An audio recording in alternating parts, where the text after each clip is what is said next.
সবাইকে শুভ সকাল।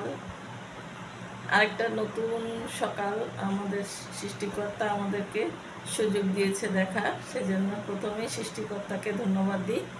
আর তোমাদের সাথেও আজকে যুক্ত হয়েছি, সেজন্য আবার আমি খুব খুশি। এখন আমি সকালবেলা ব্রেকফাস্ট করব। ব্রেকফাস্টে আজকে আমি কি কি খাবার খাচ্ছি সেটা তোমাদের সাথে শেয়ার করব। তাহলে চলো দেখে নিই আমি আজকে ব্রেকফাস্টে কি কি খাচ্ছি। আজকে আমার ব্রেকফাস্টে নিয়েছি এই যে এখানে ছোট ছোট 3 পিস আম। এই আম আসলে ডাক্তার আমাকে খেতে মানা করছে, কিন্তু তারপরেও আসলে আমটা অনেক লোভনীয় আর আমার খুব প্রিয় খাবার ছিল, সেজন্য 3 পিস দিয়েছি। আর আনারসও 3 পিস নিয়েছি। যেহেতু আনারস খাবো তাই একটা রুটি নিয়েছি একটা। ওই যে আমি বললাম রুটিটাকে আমি আবার সেঁকে নিয়েছি একটু শক্ত করে, কারণ এরকম শক্ত রুটি খেতে আমার খুবই ভালো লাগে।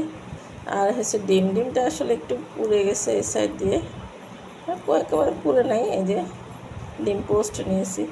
এই হচ্ছে আজকে আমার সকালের খাবার। তোমরা কি কি খাচ্ছ বন্ধুরা কমেন্টস করে জানাবা। আর আমি তোমাদের নতুন পরিবার, সেই হিসাবে আমার পাশে থাকবা। লাইক, শেয়ার আর কমেন্টস করতে ভুলো না। তো সবাইকে ধন্যবাদ। আমি খেতে থাকি। বাই।